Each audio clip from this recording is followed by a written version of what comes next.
Stanton has come from 10th up to 8th, and Tom Nastasi did get by Ian Boss to break into the top 10. Now, Calvin, you talked about it before. What happens when you get in a freight train of cars like this right here is that all of the cars end up going exactly the same speed. You can't make any advantage on anyone. What you need to do is back off about a car length or two and make the car get a big run. Try to time that pass on the front straightaway. The other thing is here, coming down the hill, you're going to have a little bit of aerodynamic effect when you're really close behind someone. So you want to just try and get a nice run so it doesn't affect that and doesn't affect your exit speed onto this front straightaway. But it's a real kind of small window to hit to get that done correctly. Here we go, inside move, Stavely on Miller. Not quite close enough. Bit optimistic with that one. He wasn't anywhere near close enough to make that work. Came from a long way back, and you do have that inside curve there that you can run up on if you get it a little bit wrong and don't get inside someone. So that's a nice kind of out for you as a driver. You make the move down at the inside and there's no room for you. Considering how tight and close these cars are, it's been reasonably clean thus far. It has, but unfortunately, when you have these cars run as close as they do at Lime Rock, when you do have something go wrong, it usually gets more than one of them. We talked about it though, Dorsey. It's all about patience. I mean, if you make an unscheduled stop down pit lane, it will really hurt you. With the 45-minute rule, you have a problem like Andrew Davis is. You can maybe work that strategy-wise to get back out there and get back on the lead lap somehow, but typically, unscheduled stop here at Lime Rock costs you dearly. Yeah, like you said, it's a lap and a half just to get the stop done without even fixing anything that you broke. See in the background there, the 22 Allegra Motorsports machine. Jean-Francois Dumoulin is now behind the wheel. There's 2 Allegra Porsches here, incidentally, this weekend. We're back at Lime Rock Park, round 6 of the 2007 Rolex GT Series, and take a look at this. While we're away, Kelly Collins has just been eating away Wolf Hensler's lead. There's less than half a second in it. And I would have to say this is a tire issue because we know that the Porsche runs the rear tires off, and I said the longer it goes green, the better this Pontiac should be. Kelly Collins loves to call tires sneakers, and right now he is chewing on Wolf's sneakers right there. He wants to see those rear tires go away. And I think Wolf was going really hard in those early laps. Kelly has a very balanced race car right now. That's Mike Pickett in the Matt Connolly Motorsports BMW. Someone's off there. Whoa, big crash. And that was Nathan Schwartzbar's involved in that in the 72 Taffel. Oh, no! That's the Matt Connolly Pontiac that went into that Porsche. I think it may have been one of the TRG Porsches. That was oil down. That was a big oil down, and that car got in the oil and could no way get turned or stopped. Oh, you could see that coming. That was ugly. Hopefully everyone's okay in that one. That was a big hit. 3 cars involved. I've got a feeling it was the 66. Definitely Nathan Schwartzbar was involved. Off to the right-hand side, the car just limping. He's not one of those 2 cars now. No. He's obviously out of the way. That's the Matt Connolly Motorsports Pontiac. That's the car that's only in its 2nd race for Matt. XTRG Pontiac. Now all these guys driving through the debris, there's nothing they can do.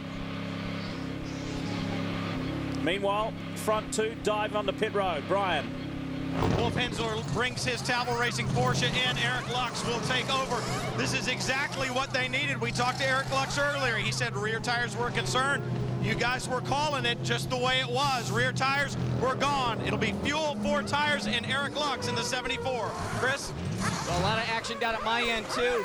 We've got the 07, the 70, and the 06, and both Pontiacs and the Mazda. No driver changes between any of these teams, so it is just going to be 4 tires and fuel. All 3 teams working on that right now. It's going to be definitely a race off pit lane here, trying to get that track position back. The 70 car, everything going very good with that pit stop. It looks like it's going to be down and away first, while both Pontiacs still up in the air.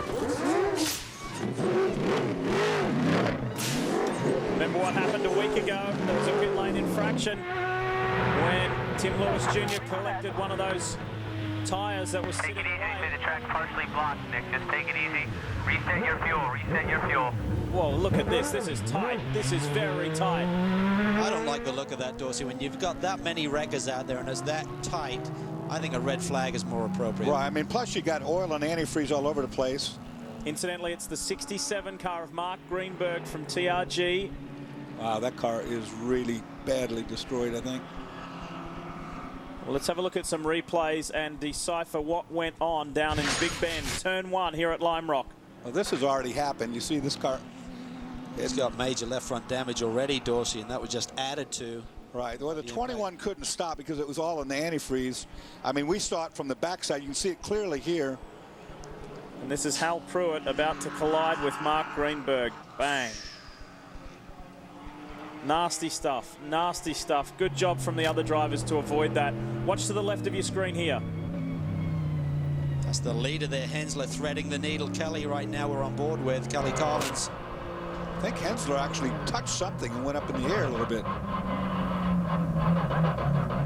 Probably just debris, but... And that's several cars further back on board with Bryce Miller. Well, that was ugly.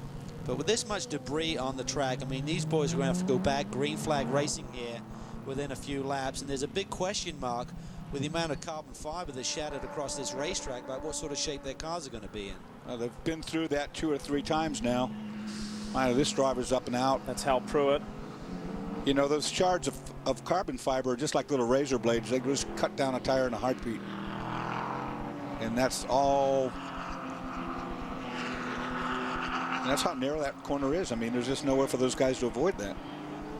Right now, with just really one lane through all that carnage, I would have thought a better move would have been to bring the cars down pit lane and have them sit. Well, it was a pretty frantic time. Let's catch our breath and catch up with one of the lead drivers. Lee Wolfhensler, such a great job to qualify on the pole, and then you took off at the drop of the green, but seemed like the longer it stayed green, the more things began to slow down a little bit. Rear tires? Yeah, right. I had a good run in the beginning, and after, I don't know, was it Kelly Collins passed Nick Ham, the Mazda. Yeah, it seems to be that he was a little bit faster at this time of the race. Yeah, I fall a little bit back. My tires dropped a little bit off. Yeah, so, but anyway, I think, yeah, I was able to keep him behind me. I also stuck a couple of times in the traffic where he gained a little bit time. But, yeah, I mean, it's still 2 hours to go, and, yeah. As far as when Eric gets in, is there anything that you can tell him on the radio to help him conserve those rear tires a little bit? Sun's starting to come out, the heat's starting to pick up. Not much. I mean, he knows about the problems, and he knows how to bring the tire over distance.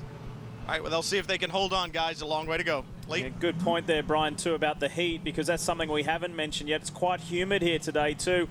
Quite high temperatures. It's a tough day for the boys in the cars. Next month on Unique Whips, Pam Anderson is known for getting things fired up, but now it's Will's crew's turn to get Pam's engine started with an all-star ride. It's going to be a huge episode of Unique Whips, and that's June 27 at 10 Eastern right here on Speed. We are still under our first full course caution. It's quite a lengthy one, and this is why you don't exactly get to see the whole thing. But this is Kelly Collins chasing race leader Wolf Hensler. It involves the sister Taffel car. There it is right there of Nathan Schwartzbar. Now, I draw your attention to the left of the screen. Keep looking left. Schwartzbar's the TRG car, Greenberg, has spun, and Nathan just tags him, and then here comes Hal Pruitt. Bang. And that was the larger impact of the two. Another look at it here. Car sitting stationary. And there's antifreeze on the track. There's the impact with Pruitt. And it hit right on the left rear carbon. That's a really strong part of the car. Yeah, I was more concerned about Mark Greenberg there, just sitting in the racetrack. You see, look up ahead as Nathan Schwartzbar just clips him. Hensler narrowly misses the sister machine for the Taffel Racing Group. Kelly Collins having a bird's eye view, as we did too. So we're still under yellow. There's been a variety of stops, and the Speed Source crew have come out on top. Nick Ham now leads the race. This is good stuff from those boys. Let's get down to the pits. Lee, you know, it's just a little over a month ago when we were at VIR, and everything that happened at Virginia Tech, the tragedy there was really in the front page of all the newspapers. And then in the past few weeks, as typical of most tragedies, it starts working its way back further pages in the newspaper. But Bob Sanderson, crew chief on the 87 car. Bob, still very much on the surface for you. Yeah, it's a relative of the family, of my wife's family. And he was shot, one of the first ones to get shot at VT, and he's out of the hospital now. He's still got a lot of recovery. He was shot in the mouth, but we're running a decal on our car to remember him by, and there's a .com on there. It'd be nice if people could go to the .com, and the family's been out of work for a bit, taking care of him, and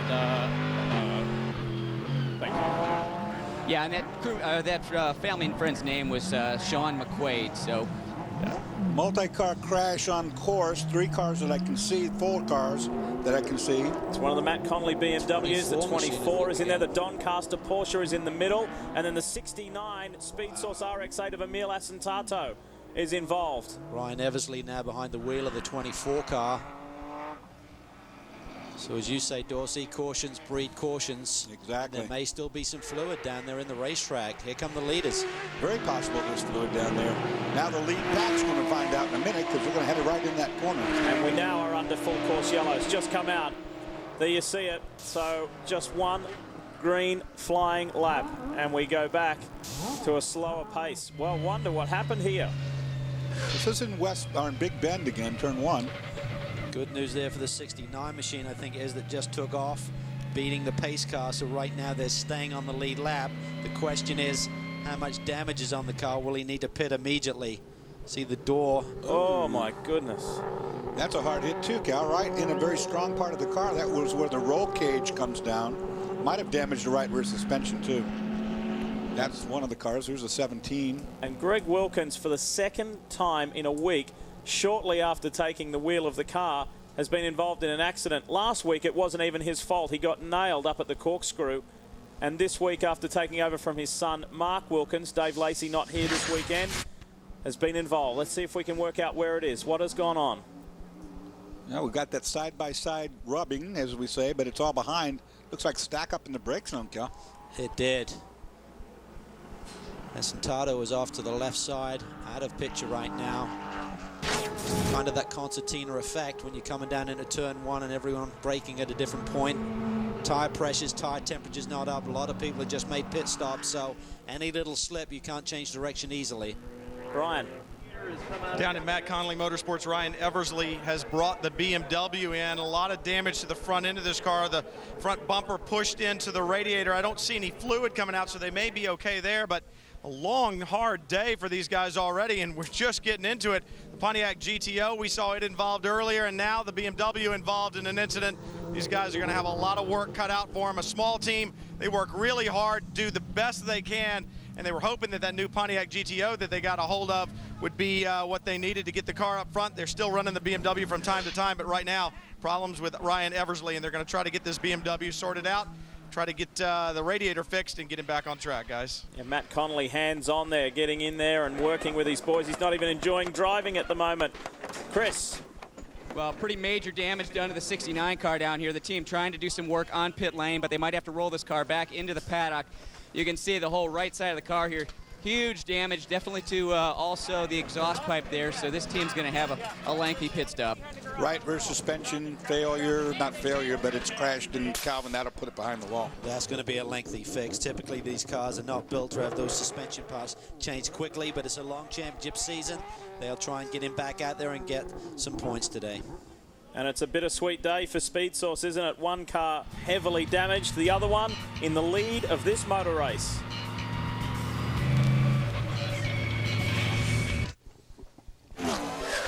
As we mentioned at the top of the show, Lime Rock Park is celebrating its 50th anniversary. And look at what we've got on tape, one of Dorsey's first races. Somebody got it wrong there. First, it'd already been racing 20 years by then. Old Trans Am start there. Lime Rock's been around a long time, but I haven't been around that long. Well, it's a wonderful place, and it truly is a park. It's set in the Berkshire Mountains here in northwestern Connecticut, and there is many a wonderful story about racing days here at Lime Rock Park, and it's wonderful to be back. We've got speed full coverage here, and it's the Rolex GT Series. Lee Diffie, Calvin Fish, Dorsey Schrader, Chris Neville and Brian Till with you. And this is a race of attrition, folks. They are dropping like flies. Multiple accidents. It was a relatively clean, say, opening, 30-odd laps, 35-odd laps?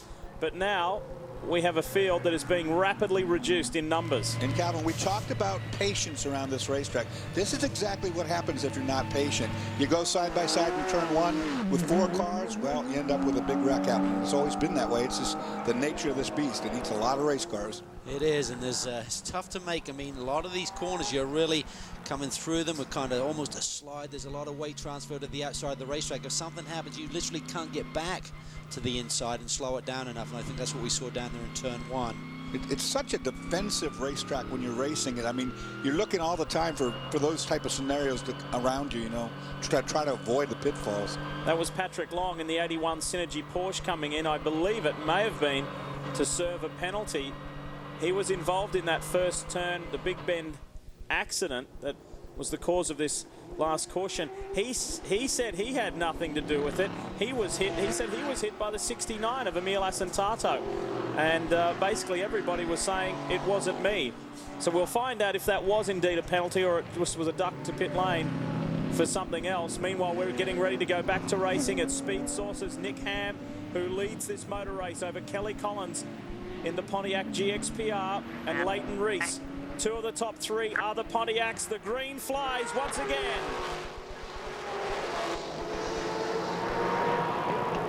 The roar, the rumble. The big cars are up front, mixing it with the Porsches and Mazdas. Got Stavely being very aggressive there in the red Pontiac, number 30. Trying to make a move there on Eric Lux, who's taken over from Wolf Hensler, our pole sitter. Pretty impressed with Stavely. I mean, this kid's really doing a good job. He hasn't been that much time in the car. Ooh, almost contact there. Yeah, he kind of slowed up there. Didn't have the momentum through that final right-hander, and the Porsche right behind him certainly did. It very much was Porsche's weekend last weekend. Mazda Raceway Laguna Seca, 1st, 2nd, and 3rd. In addition to that, of course, Ruby Tuesday Championship Racing winning the Daytona Prototype race. What a glorious weekend for the German Mark. Will we see a change here? I certainly think the longer we go green, it's going to play into the hands of the Pontiac drivers, because we've already saw Wolf Hensler admit that he had trouble. And someone dropped a wheel off. And just to get back to you on the Patrick Long situation, race control confirming that Patrick Long was involved in that turn 1 incident and will serve a penalty shortly. I think that's one of those cases where Patrick has a little bit of a target on his back right now from some of the moves he's been making in DP racing. Same director of competition here, Mark Raffoff, of course, so if Patrick starts to get a little bit aggressive, he's probably not going to get a freebie. You wouldn't think that they should hold it over on you from one series to another, but they do. Well, let's hear what his teammate Craig Stanton has to say, Chris. Craig, this track is so tight, and the racing's so tight up front, and obviously a lot of contact going on out there. Pat's going to get a penalty for that contact. Is it just impossible to race out there without making a little bit of contact? No, it's not impossible, but it's really hard. You know, it's just, you got to really use your mirrors and cohabitate out there. What it is like Bristol on a Saturday night. That's no difference. We're going to serve a drive-through right now, and I believe we have to come back in for a 10-second penalty. So we got to kind of do this in a green. We want to make sure that we catch up to the pack, and then we'll serve our 10 seconds so we don't go down a lap. That's the whole key here, is not to go down. Just like Bristol, you got to stay on the lead lap. Now, typically we see Steve Johnson and Patrick Heusman in that car, but they're taking the weekend off, so these guys coming in just for a one-off. Yeah, Patrick Heusman racing in the Porsche Super Cup race at the Monaco F1 Grand Prix, and Steve Johnson had some business commitments. Kelly Collins really working over Nick Ham now. I think it's a matter of time before this Pontiac's going to be leading. Driver changes to occur in these cars. Of course, Sylvain Tremblay will take over the lead car. Kelly Collins will hand over to Paul Edwards. Wow. Inside, look at this. He's given him plenty of space. Yeah, Nick Ham just left that door totally open. He was just running a rim shot around the outside there, but Kelly couldn't get the power down early enough and gain traction to make the move and out to accelerate him. He would have been on the outside for the left-hander anyway, so it may have been tough. But putting the pressure on, he wants by, he's got a strong car. Maybe he feels he can pull a bit of a gap and get the car in good shape for when he turns it over to Paul Edwards. Behind these two, it's Leighton Reese, Eric Lutz, Drew Stavely. That's your top 5. Then Lee Keane, Bryce Miller. So Keane's got ahead of Miller, Bunting, Louis-Philippe Dumoulin, and Alex Tagliani in the top 10. Brian?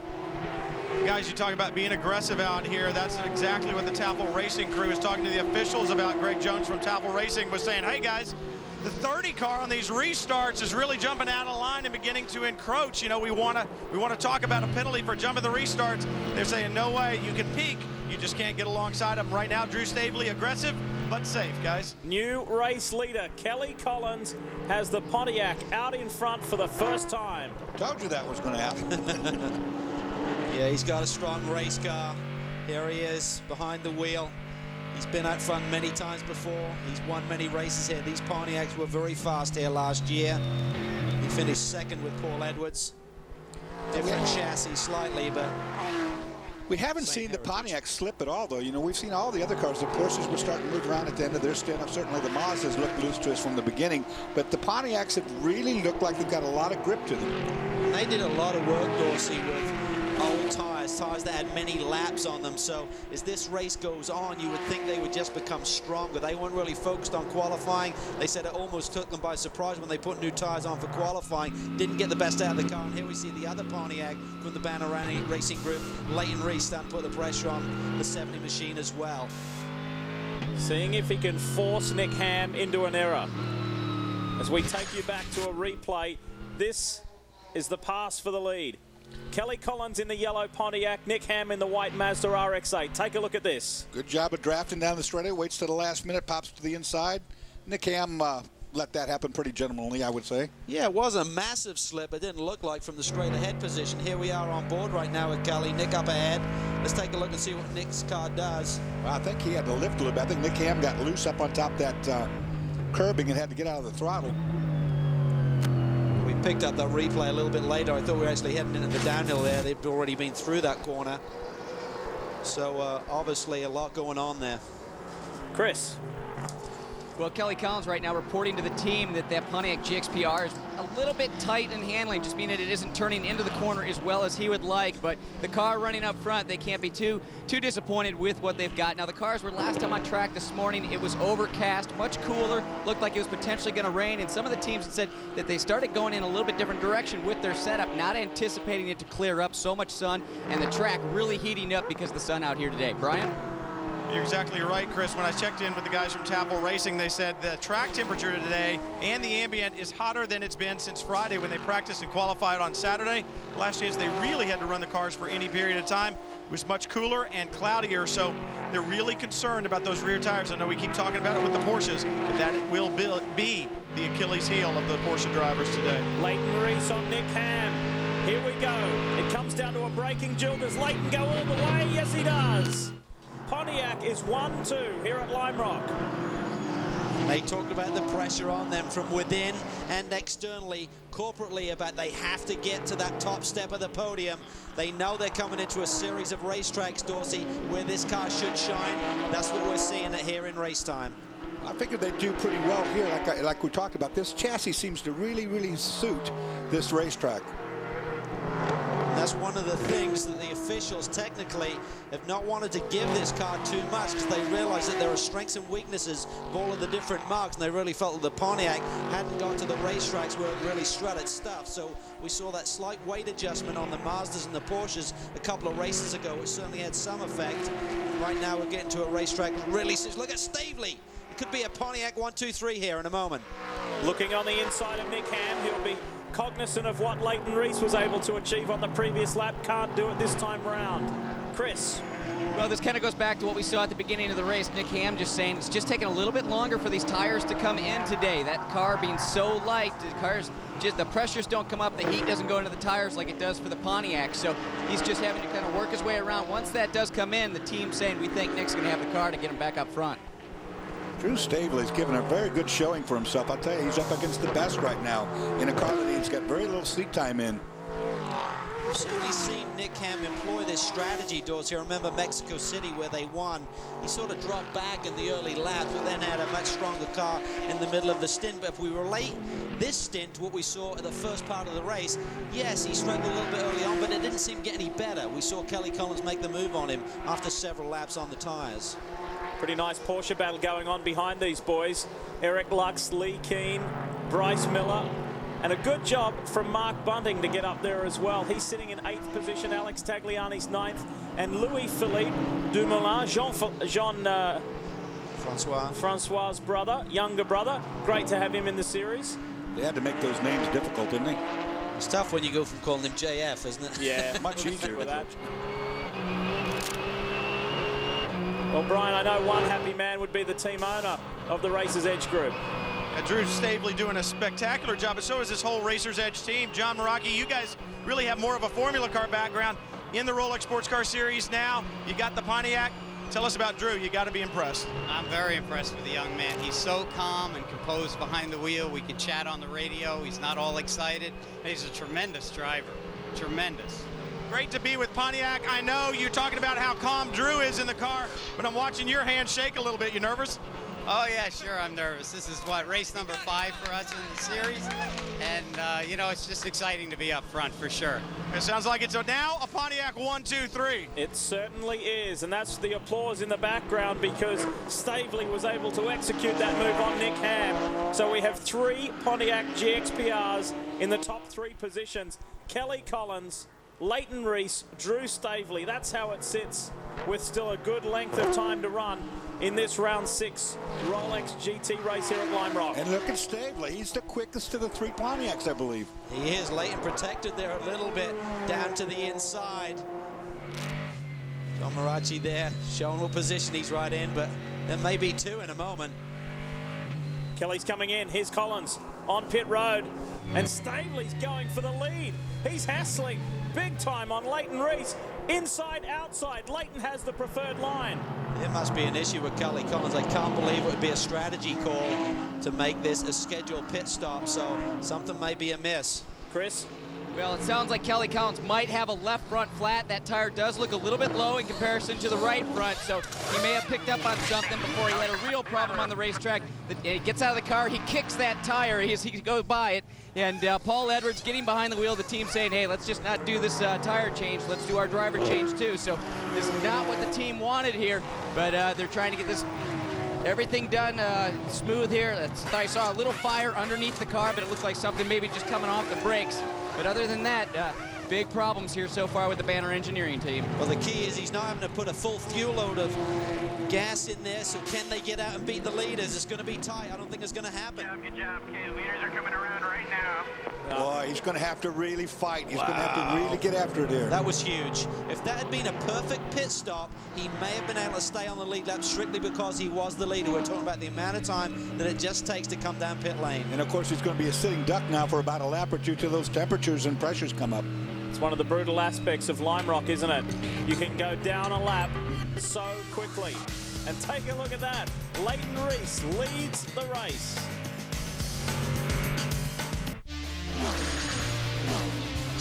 Speed's coverage of the Rolex Sports Car Series is brought to you by Ruby Tuesday. Simple, fresh American dining from start to finish. By Sea-Doo. Break free and discover the exhilaration of Sea-Doo. We're back. We climb aboard with Leighton Reese inside the Pontiac GXPR. Well, things going great for him, not so for his teammate Kelly Collins, who's standing by. Lee, I grabbed Kelly Collins before he ran out of here. Not very happy right now. Kelly, was the left front that was going down. Was that potentially because of all the debris left on the racetrack after those 2 incidents? Absolutely. I radioed to my pits twice in both of those incidents down in turn 1 that there's metal all over the track for the Grand Am officials to go down and get it. We ended up with a puncture in the lead of this race, running fine, and the Banner Racing Pontiac GXP is fantastic. The team's doing a great job, and we're a lap down because of it. I mean, there's fiberglass, carbon fiber, and metal all over down there, and I radioed about the apex in several places. I almost went off in turn 6 down here and had to give up the lead and come in. Is there enough time for Paul Edwards to work it back up front? Well, the lucky dog, if it goes yellow, there's a chance that we could actually make it back. If it hurts us, it will have to pit again, but I say we just start taking tires and fuel and not worry too much about that. But this could have been avoidable. Obviously, very disappointed, but his team owner, Leighton Reese, running up front now. And Paul Edwards is running hot. He's trying to force his way through and get back onto the lead lap. We're with him now. He's already caught up to Nick Ham. Well, we talked about it, Dorsey, just so much debris down there. I just didn't see a way that those drivers could thread through that without possibly getting some damage to those tires. No, they had to drive through there at least 3 times before any debris was cleaned up whatsoever. So, like I said, that carbon fiber stuff's like razor blades. Oh, check Edwards out here. He is not hanging about for anybody. He is fired up, but this is where you have to be patient. One thing being patient when the race is kind of in its normal mode. Right now they're behind the 8 ball, but don't make it worse. You've got a long championship season ahead of you. We know you have a good race car, but don't throw it all away. Looks like Nick Ham's starting to dance all around again. That Mazda looks like it's losing grip. Here, Paul's got a good run. He'll get him down turn 1. He'll take him. Nick has pretty good straightaway speed, particularly the second half, but the Pontiac should be better under braking. There he goes. Inside. That was very clinical.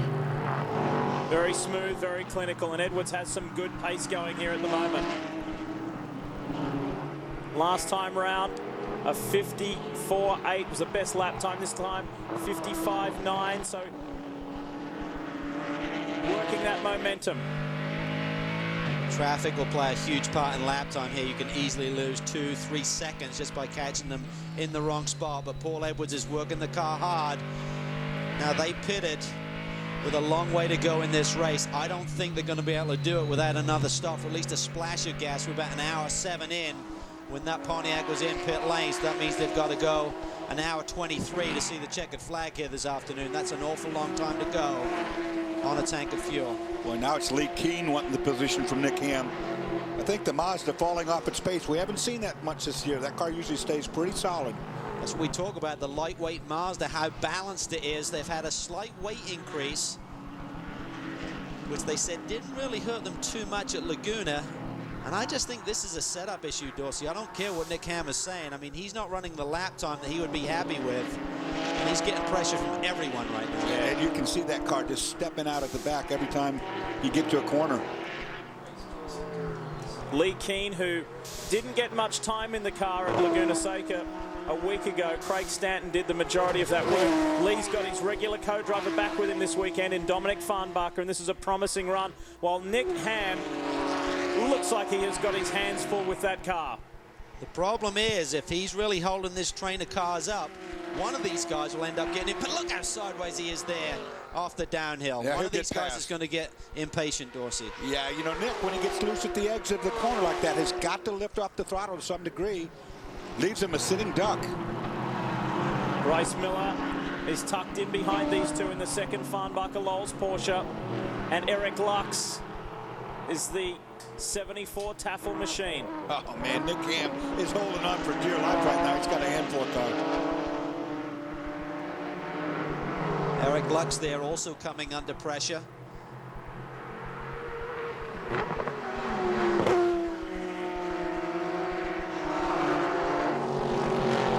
Look at this, look at this. Edwards continues this surge. He has passed everybody he has to, except for his teammate and race leader Leighton Reese. One more car, and Paul Edwards has himself back on the lead lap. And they should let that happen. Leighton Reese should have no resistance whatsoever. No. Let him go. Let him go. I mean, Paul dodged to the inside there. That's certainly not on, but I would think that the crew right now will be thinking about this. There is no point in letting these cars run too closely together. But once again, the 85 machine of Lee Keen putting the pressure on that Mazda that does not seem to be happy. That's what he's got to do too, Calvin. Just keep that pressure on. Nick Ham's going to slide like we know the back's going to cut out somewhere. Just got to time it though, Dorsey. You just got to be not so close that when he slides, you have to check up as well. You just got to have constant acceleration as he's making his move.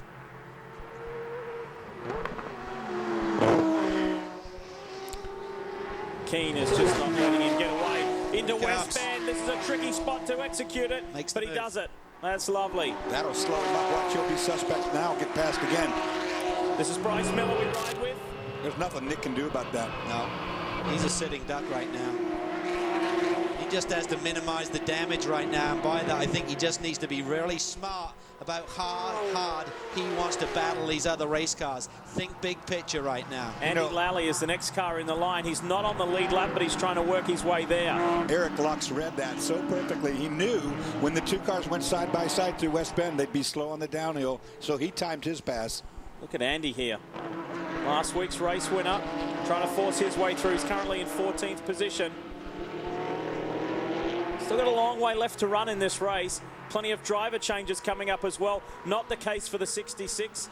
Lally has taken over, of course, from RJ Valentine. Chris, what do you have? We'll checking in with the Speed Source team. Sylvan, you guys had the lead when we went back to green, but right now Nick Ham's slipping back. Is there anything going on with that car? Well, it's obviously, we're on the wrong tires right now, so we're going to put stickers at the stop and see how it goes. Our little car is a little car. We don't have much torque and we got skinny tires. So obviously, the big V8 horsepower is doing well today. He's getting in that point where he's going to be fighting with a bunch of Porsches right now. Is that torque just really going to kill him when he gets caught up in there? It hurts our momentum. That's the biggest thing. We're a momentum car. Their momentum's different than ours. So we'll have to see. We're just waiting for the pit window, and we'll put me in it, 4 sticker tires, and see what happens. Another tough day for our point leaders. The normally upbeat Sylvain Tremblay not looking so excitable at the moment, and understandably. We've got a problem here for Alex Tagliani in the 15 Mustang for Black Forest Motorsports. Must have been a spin there. Spin onto the front straight. Yeah. And that damage, of course, was there before. That's not from that spin that he just now had. And you can see in the background there, Greg Wilkins has come back out in the Doncaster Porsche. Andy Lally gets by on the 70. And Eric Lux is trying to work his way through. Lux and Ham, that's for position. Andy Lally's wasn't for position. He continues his hunt to get back on the lead lap. Another caution and things would be looking sweet for Andy Lally. The field compress. Well, the key is he wants to get to that first car that's not quite on the lead lap. If there is another caution, he'd take advantage of that. That position was Alex Tagliani's a short while ago, but I'm not sure with that spin until we see the timing and scoring recycle whether he's still in that lucky dog position. Speaking of tag, here he is. There's a big moment for you on the downhill. Well, he's already been a lucky dog, Dorsey. He didn't hit anything. No, that is very lucky, Calvin, right there. Nobody hit him either. Time for a quick break. We're into the second half of this 2.5-hour maximum time limit GT race. More after the break. Welcome back, folks. GT racing at Lime Rock Park in the Rolex Sports Car Series continues. And this is your race leader, Leighton Reese. But he doesn't have much of a lead, does he? It's another Pontiac GXPR right behind him in Drew Stavely for Racer's Edge.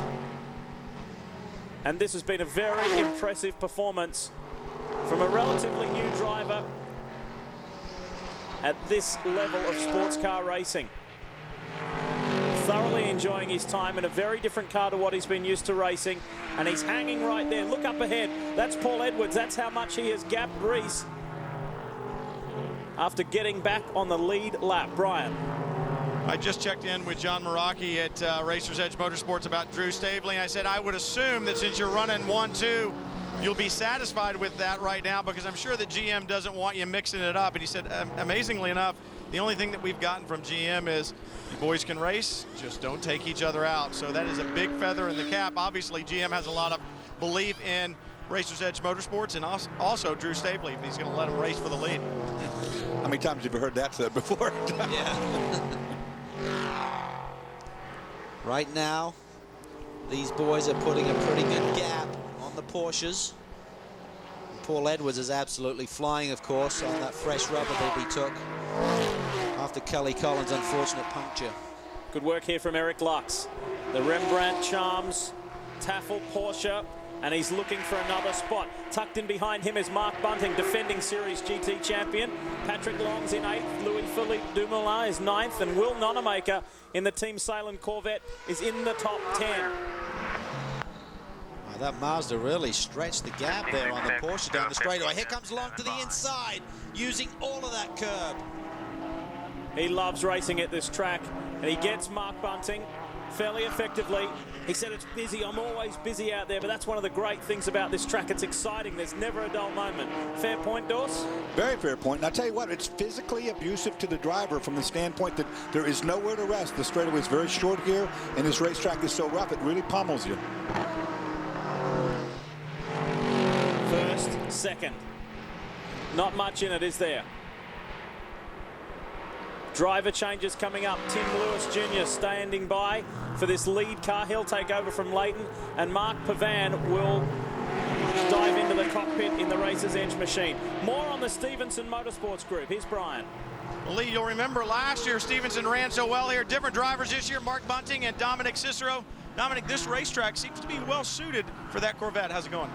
It's going pretty good. We finally are starting to get a hang of this new Corvette, and the Stevenson guys are working really hard to get it up front. So we'll see how it goes. Well, obviously a lot of power, a lot of torque, and it's a big car. It works a lot like those Pontiac GXPs. Chris? Well, the 85 machine coming in. Lee Keen handing over to Dominic Farnbacher. The team deciding to do this pit stop under green. They think they can go the rest of the distance. Now, this is something we heard from Sylvain Tremblay, is we think we were on the wrong tires, whether we should be on scuffs or slicks or sticker slicks. And this the Dominic Farnbacher team right now putting scuffs on this car. So a lot of different combinations going on down here. Pretty good stop by the team. Now, they're being held here for 10 seconds. This goes back to that last caution. So they're going to take that assessment now and see if they can make up the time with a little, I think they have an hour to go. Speaking with team principal Greg Lowles this morning, he said there's no doubt about it. This is a tyre race, not a fuel race. And Patrick Long has pulled off 2 positional moves in a lap. Same corner, well, similar corner, close by. He's on a real move in that Synergy Porsche. Just want to point out the team really has the option to run sticker tires throughout, because there's no restraint on how many sets of tires you can run in GT like with the Daytona prototype category. So just really strategy that is made over the course of the weekend on which way you want to go. We certainly heard what Sylvain Tremblay thought about it. Back at the front, Pontiac 1-2. And they've got a very healthy gap over Bryce Miller, who's in 3rd place, to the tune of some 10 seconds. There you have it. Very, very healthy gap. They're in good shape. And the beat up on Nick Ham continues. Poor Nick Ham. I'll tell you what, he's waiting for a caution or something. Nobody's his friend today. Look at Bunting on the inside in the Corvette. The muscle cars are performing beautifully here today. Big time. Banzai moved there a little bit by Mark. He got in so deep, locked it all up. Pat Long fortunately saw him coming, let him have it, and then immediately Rook took that position. But good recovery, Dawes. Yeah, he might have saved a flat spotted tire right there. You know, he really did a good job of not stuffing it out in the ditch, as these guys still having a good run. Really impressed with the Drew Stavely. I mean, he's really just staying so close to the back end right there of Leighton. All right, let's take a look again at what happened to Mark Bunting, who, of course, won this GT title last year with Andy Lally. You got Eric Lux in the middle and Nick Ham right of screen. It's a little bit dirty down there on the inside. Remember, that is not the typical racing line. So when you go all the way down the right side of the track, it's a little bit dusty. If you try and get to your normal braking point, it's not going to work, as we saw there. So a reprieve for those guys. Contact avoided, which is good. It's Reese, Stavely, Bryce Miller, Patrick Long now, who just laid down a time in the low 55s. He is flying out there for the Synergy Porsche team. Then Nick Ham is 5th, then Lux, Bunting, Dumoulin, Edwards, Nonamaker. That's the top 10. Have to be thinking here, is Drew Stavely able to save any fuel? If he's able to save a little bit of fuel sitting here behind Leighton Reese, they can stretch their fuel stop maybe a lap or 2 longer. That may be enough to leapfrog this black Pontiac during the round of pit stops. But think about the pressure on the 2 drivers who are going to be taken over from these 2 boys. You know, I was having that same thought that you were, Calvin, that it looks to me like Drew Stavely is just settled in. He's just running laps off right now. He's getting the full advantage of the draft. A little bit better fuel mileage. These Banner Racing GXPRs are fresh cars. They're new cars. Inside move here, Lee Keen. Nice work. They're new cars, while the Racer's Edge Pontiac was a GTO transformed into a GXPR. And it is performing beautifully.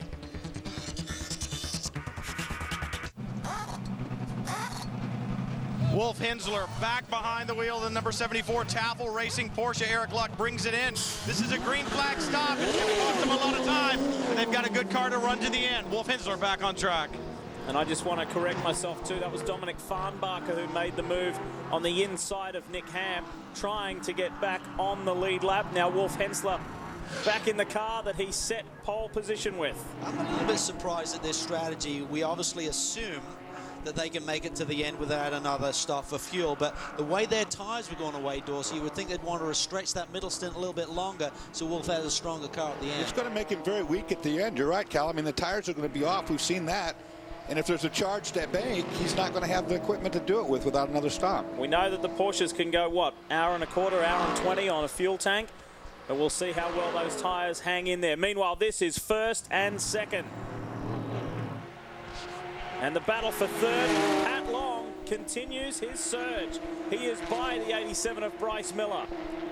This is great running. Brian, what do you have for us? You guys were talking about fuel and tires and making it to the end. I checked in with the team, Tafel Racing team. They said, actually, they're not concerned about Wolf and the tires. They think he can keep the tires on it. What they're really concerned about is making sure they have enough fuel to the end. Well, I don't understand why they stopped yet. They shouldn't have been out of fuel, Brian. I mean, we had that caution period that they took advantage of, but I wouldn't have thought they'd be out just yet. We will monitor that. We'll also monitor this guy in third place, Pat Long. Just continues to tick them off his list. A ride with Bryce Miller. He'll hand over to Dirk Werner shortly.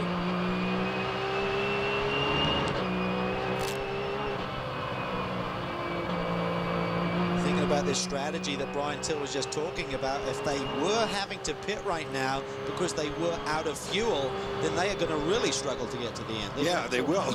They're going to be out of tire and fuel at the end. It seems a bit awkward there. First and second coming up on one of the Team Salem Corvettes. Speaking with that team earlier today, they've enjoyed the challenge of the transition from Porsches, racing Porsches for many, many years, to these two brand new Irv Hare-built Corvettes. It's been a learning experience, but an enjoyable one. And Leighton. Mistake there. Watch if he doesn't get past. That's tough. He was slow off that corner. The key is here is Drew Staveley. Yeah. Side by side, and the Racer's Edge car takes the lead.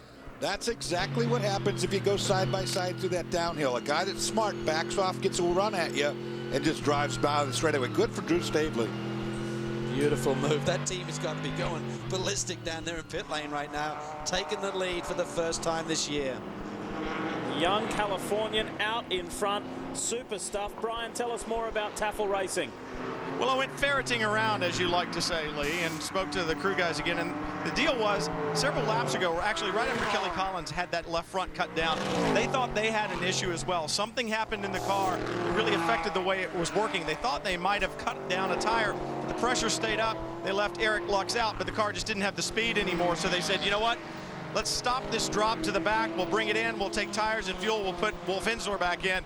He should be good with the tires, and hopefully we'll make it to the end on fuel. Okay, that makes all good sense up until the point, why would you even gamble on fuel? I mean, if the car does have tire pressure in it, make sure you're inside your window. You don't want to gamble by 2 or 3 laps there, Dorsey. Make sure you're inside the window and then make that call. Everything else sounded sound. Yeah, it's something else. I'm very impressed with this car. I mean, what a great job the Pontiac boys have done all the way across the board, I should say. You see the wry smile there of John Marachi, team owner of Racer's Edge. He's loving seeing his red Pontiac out in front. The man is driving with a lot of maturity, you know, for a young guy. I mean, that move he made back there, that was textbook. The key is now, how much more speed does he have than Leighton Reese?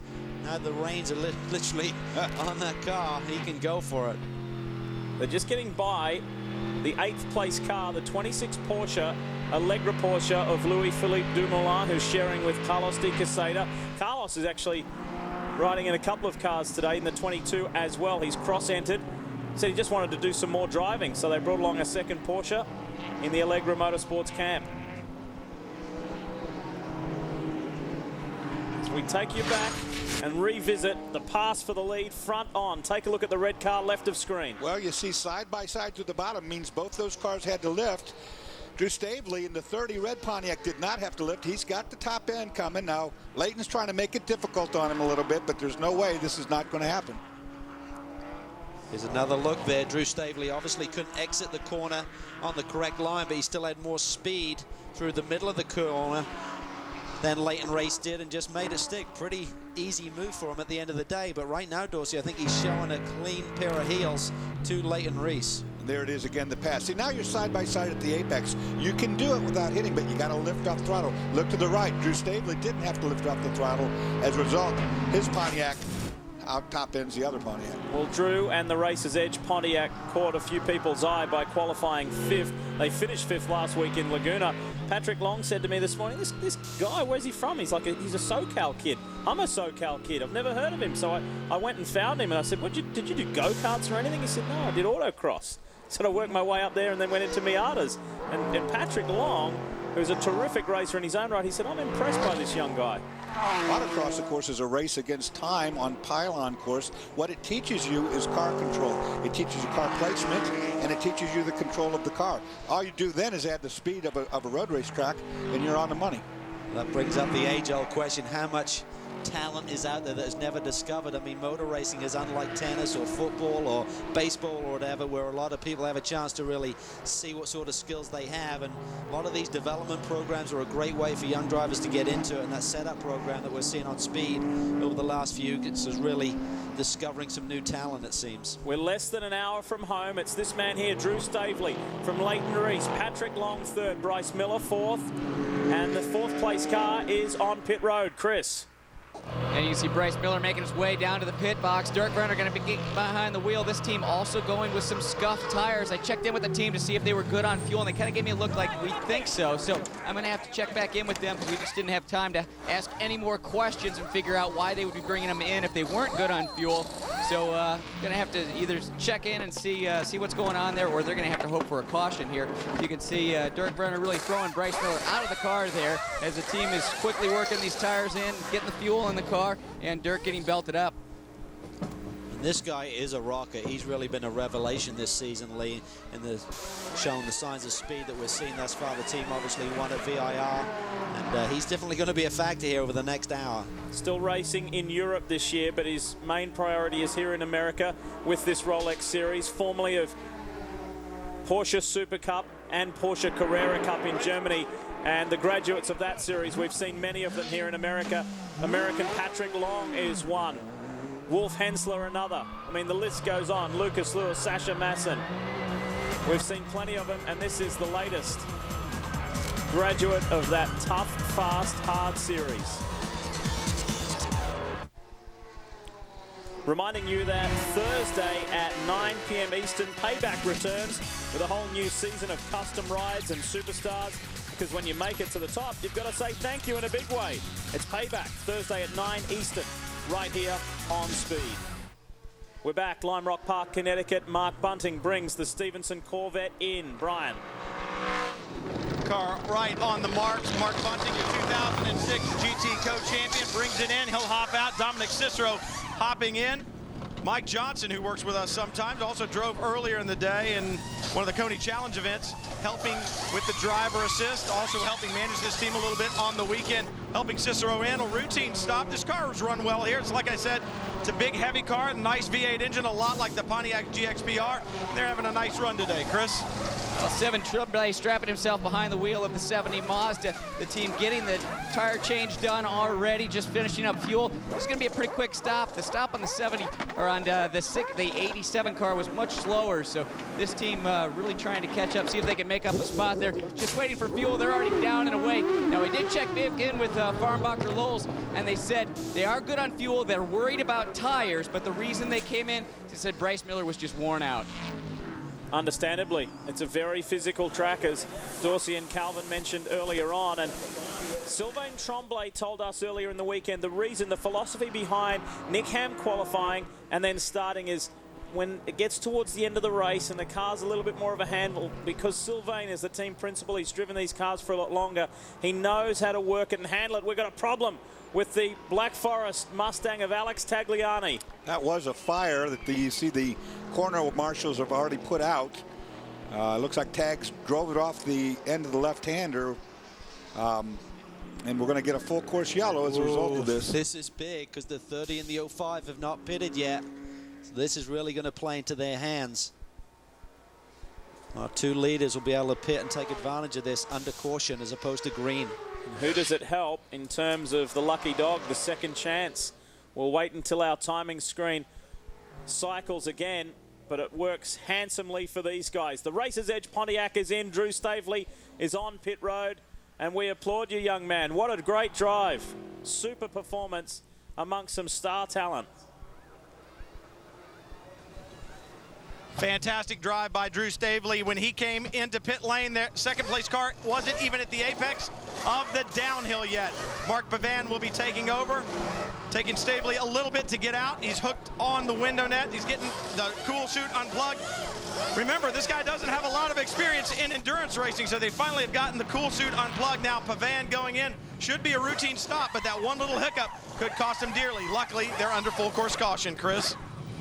Paul Edwards already down and away. He brought that car in immediately. We have to remember he was at the back end of that lead lap, but he's going to make up some time here. That was a very short pit stop because no driver change. They just had to do tires and fuel, and he didn't have to take out as much fuel as everybody else. Also, Leighton Reese in the 06 coming in, handing over to Tim Lewis, the team, trying to get this pit stop done, see if they can beat the Racer's Edge group out. Right now, everything going well with the 06 pit stop, and Racer's Edge car down.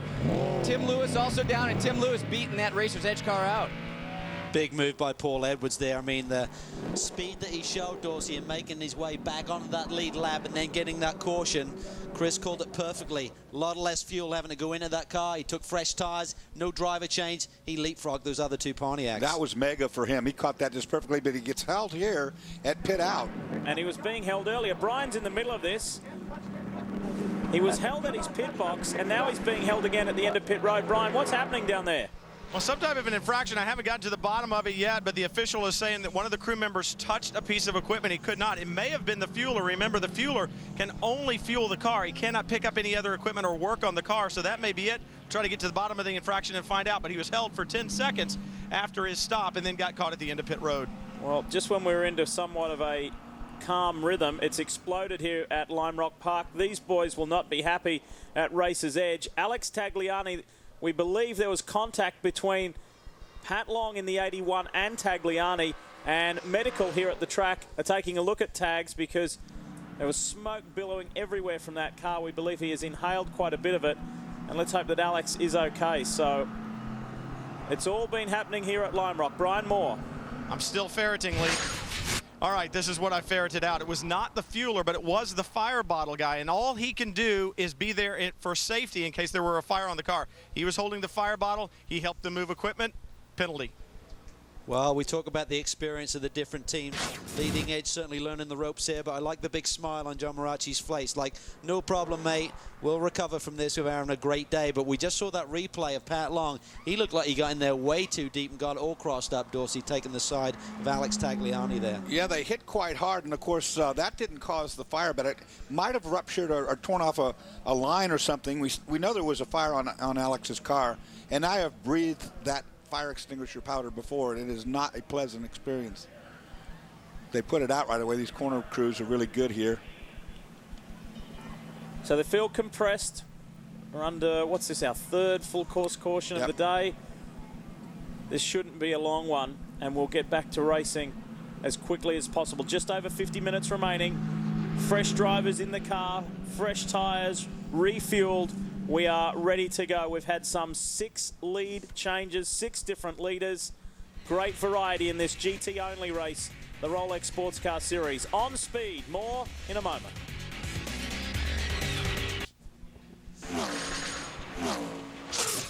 Speed's coverage of the Rolex Sports Car Series is brought to you by Ruby Tuesday. Simple, fresh American dining from start to finish. We welcome you back to northwestern Connecticut, to Lime Rock Park. We're under our third full course caution of the day. It was an accident between Patrick Long in the Synergy Porsche and Alex Tagliani in this, the Black Forest Mustang. And it obviously created some fire that needed to be extinguished. Look at this. This got into turn one, way too much speed. Both cars actually in trouble. They hit one another quite hard. I think it probably loosened either a fuel line or possibly loosened an oil line on the 15 Mustang. Because right up ahead here, there's a fire. You see it coming out. I think Tag probably realized it was on fire and drove it straight off into the grass so they could be put out. Both drivers charging hard, of course, late on the brakes, but it just looked like Pat just had no directional change with the car by locking up the front tires there and clouded Tag pretty hard. Brian? Well, bad day for those guys, but a dream-type day for Drew Stavely. You make your first appearance with a 5th at Laguna Seca. And some of the people at home have seen you before, but hey, setup's a long way away. Tell me what it's like to lead one of these GT races. Oh man, first of all, I gotta say hi to my mom and dad at home, and thanks to this team. This car is amazing. This Pontiac is on fire. But you know, to lead it, man, I was so comfortable in this car. Just going for lap times. I wasn't even thinking about leading, you know. So it was a dream come true for sure. A lot of pressure not to make sure you got involved with the other Pontiac in front of you? Yeah, I was a bit quicker than him, and you know, he was trying to run his own race. I can't blame him for that. So once I finally got by him, I was just pretty thrilled because I was running really close to him, and he made a mistake. I could have made it worse, you know. So I'm glad that worked out well. Obviously, a lot of excitement on the part of Drew Stavely and this entire Racers Edge Motorsports team. Chris? Well, Leighton Reese said he could deal with the pressure. We talked about him early on. Great things with the 06, some problems with the 07, but Paul Edwards in good position right now. He had a great stint. Yeah, thanks. Put some good passes on some of my old nemesises, and you know, I had to put a chop on the 30 car, but I told him I was going to do it before the race. So, and anyway, the car is real competitive. I got, you know, a little fatigued at the end. They told me we were doing a driver change on the first stint, so I started on doing my helmet blower and stuff, and I couldn't get it back on for when it went green. But anyways, I'm roasting out there for an old guy. Anyway, hopefully the Banner Engineering Pontiacs can, we're in a good position. Hopefully we can redeem ourselves and pull through. Poor guy's out of breath. He kind of sounds like Brian Till running back and forth. But it also sounds like there's potentially a penalty with the Paul Edwards car, so we're going to have to check that out. Careful down there, Chris. Well, it'll be a shame if Edwards does get penalized. I was incorrect. He hadn't leapfrogged the two other Pontiacs. He is still in pretty good shape there by making that splash and dash, but he didn't leapfrog the other cars. While we're under caution, we will take advantage of this. We'll squeeze in another quick commercial break, come back and go racing.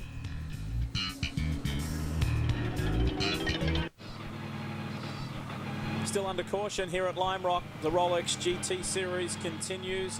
It's the 6th round of the 2007 series, and Andy Lally is on pit road. This has been a dynamic comeback.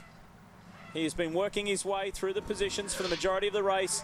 It's been a lap down. Andy is doing his utmost to try and claw his way onto the lead lap and be a contender. This, of course, was the race-winning car from a week ago at Laguna Seca. Lally and RJ Valentine. Problem here on the left front, it looked like was pointed out by the officials possibly, so the mechanic went over there with the wheel gun, and this is a lengthy delay. This is not going well. Looked like they're running the strategy perfectly, but right now an issue on that left front.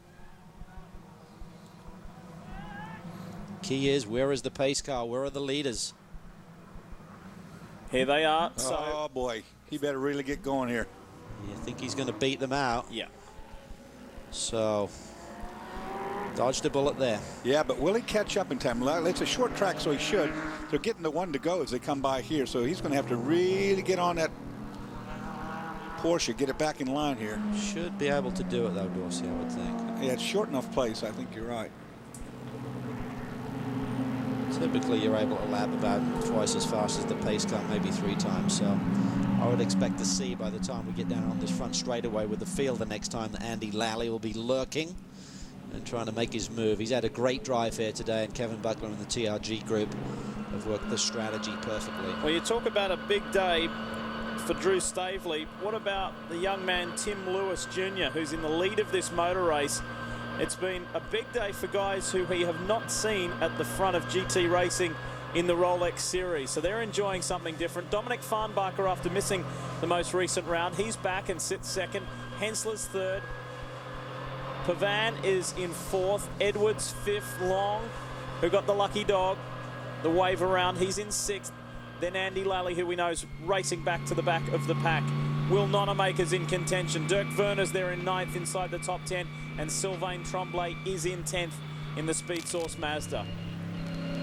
There are some hot shoes in these cars here at the end. Tim Lewis is going to be feeling that pressure. First time here at Lime Rock. One of the concerns for any rookie is learning racetracks quickly. Here we go. Get ready. The green is about to fly. End of our third caution period. Let's do it at Lime Rock. And it's Tim Lewis Jr. who's feeling the heat at the front of this pack. He's won races in HSR. And his great performance in the historic cars is what got him here to Rolex Series Racing. Sylvain Tremblay, rare mistake, locks up the Mazda's tire. I don't know if he get it enough to flat spot it or not, though. Sylvain, forceful, gets by the 22, Allegra Motorsports Porsche. Second is Farnbacher. Sylvain trying to hustle his way back. We're hearing that the 85 and 28 wow, that's huge. Are being viewed for an improper restart. And the 85 is the second place car of Dominic Farnbacher. Won't be for long. They're going to give him a stop and go, I'm sure. Some frantic driving going on in third place. Keep your eye on that Mazda. Sylvain wants to get back on the lead lap. It was handling like an airport luggage trolley before. Let's see what Sylvain can do.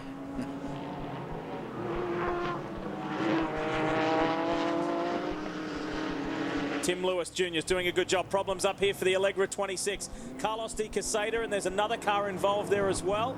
It was the 30 of Mark Pavan. No, that's not good. And you see damage to the left front corner. Nothing that's going to really affect the car as long as the bodywork stays on there. So the Porsche and the Pontiac came together at Big Bend, turn 1. Let's take a look at what happened, boys. Well, that's already happened by the time we see that picture. We know there's contact between the two without question. You got lucky there, Mark, off all the way to the outside. They didn't get the tires too hard, do further damage.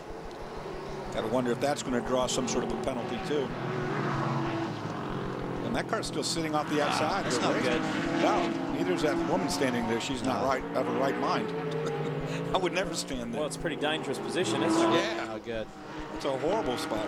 This is not a change of position here. This is just the 87 and the 70 trying to get back on the lead lap. So right now, Lewis is feeling pressure, but not for position. 87 is Dirk Werner. We ride with him now. No, I wouldn't let him have his lap back if I could help it. Update for you from pit road. Andy Lally, and there's Carlos de Quesada, the damage on the Allegra Porsche. Andy Lally in the 66 TRG Porsche received a 1-minute penalty for hitting pit equipment. And we got our fourth full-course yellow.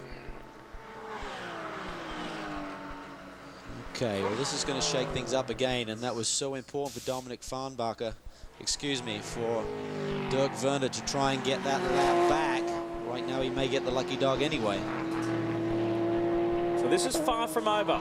Just 38 minutes remaining, but so much can still play out. Still a lot of positional maneuvering going on at the moment. This one's far from done. Chris. Well, some interesting things going on down here in pit lane, Lee. It sounds like Paul Edwards is going to get assessed that penalty, 10 seconds, but the team is going to take it after the race. Rather than bring him back to pit lane, 26 seconds coming down pit lane, 10 seconds in the box. Grand Am is letting them take that penalty after the race, so wherever he finishes, he'll actually be 10 seconds behind that. Also, the Pat Long car, it sounds like that's going to happen with that car. Now, we didn't see Pat come in during that last caution. That's because when he had the contact with Alex Tagliani, he had that tire go down, so he came in then. He has enough fuel. They're fine on tires, but he is also going to be assessed that 10-second penalty after the race. Now, here's the thing, Calvin. If I were in the race earlier and got a 10-second penalty where I was required to come in to the pits and sit there for 10 seconds, that's 36 seconds. Now they're going to give 10 seconds after the fact. I'm with you, Dorsey, but think about this. The problem with playing that out in terms of not taking the penalty now, taking it afterwards, if we get a caution with like 2 laps to go, suddenly 10 seconds could be a bunch of cars you're going to lose position on. Right now under caution, I would think that the Pontiac boys are really seriously considering taking the penalty now. Paul has a fast race car, he can get back to the front. You don't know what's going to happen at the end. If you get a late caution, suddenly 10 seconds penalty after the event could drop you from like 1st to 8th. Yeah, that's a good point. I'd rather serve the penalty now, take the 10 seconds, and race my way back to where I am. Like you said, he's got a good race car. Let me get this straight, though. Are they negotiating to do that penalty after the race, or that has come down from Director of Competition Mark Raffoff? Seems like that's been allowed, so now they have the option. It's a very strange position. You know, you don't see that very often. But I tend to agree with you. I'd rather serve my penalty and have the chance to race in front than get caught out at the end on something you can't change. If it stayed green, definitely take it afterwards. But now it's caution. Dive in, you're going to lose a few positions on the track, but then the penalty is over with. 4 cautions in this race thus far. Brian Till, what do you have?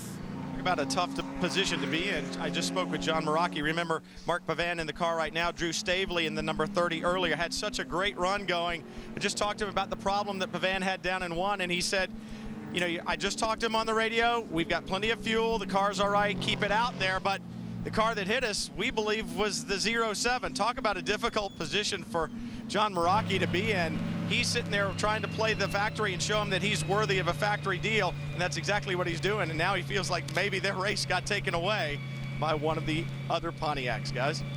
That is a tough one. And Pat Long is limping on pit road. Wow. Flat left rear. Wow. Chris?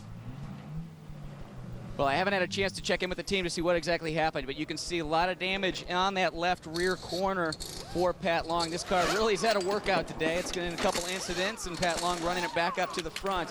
But the team hoping that not too much significant damage here. They're going to have to push a little bit of body work out and then put a new tire on there. And remember, he can't serve that 10-second penalty under caution, so they aren't going to be able to do that at this point in time, and they're probably just going to have to let this thing run out and take the 10 seconds when the checker flag comes down. If I'm not mistaken, that's a second flat on that Yeah. left rear. Well, the damage came when he hit tag and he got the initial puncture, and now the bodywork is just rubbing. So it looked like he needed a bigger hammer to really have any effect. And that may, as a great point there by Chris Neville about taking that 10-second penalty under caution, that may be affecting the decision by the 07 team. All right, time for another break. We'll make the most of it while we're under yellow so we can come back and give you green flag GT racing. You're watching Sports Cars on Speed.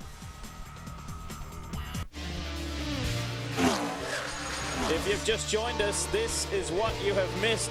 Wolf Hensler, Nick Ham on the front row, old sparring partners. They got off to a nice clean start. Nick Ham really had his hands full with the Speed Source Mazda, and Kelly Collins was able to capitalize. He enjoyed some time out in front. There was a crash involving Mark Greenberg, Nathan Schwartzbar, and then check this out, Hal Pruitt in the Matt Connolly Pontiac Slam. That has been the most major incident of the race. The track was littered. There was another scrap in turn one involving 4 cars. It was an action-packed mid-race period. And check this out, Kelly Collins back up front. Nice move. Down into Big Bend. And then Leighton Reese saw his teammate do it. He said, I'd like a shot at that. I'll try it in the same corner.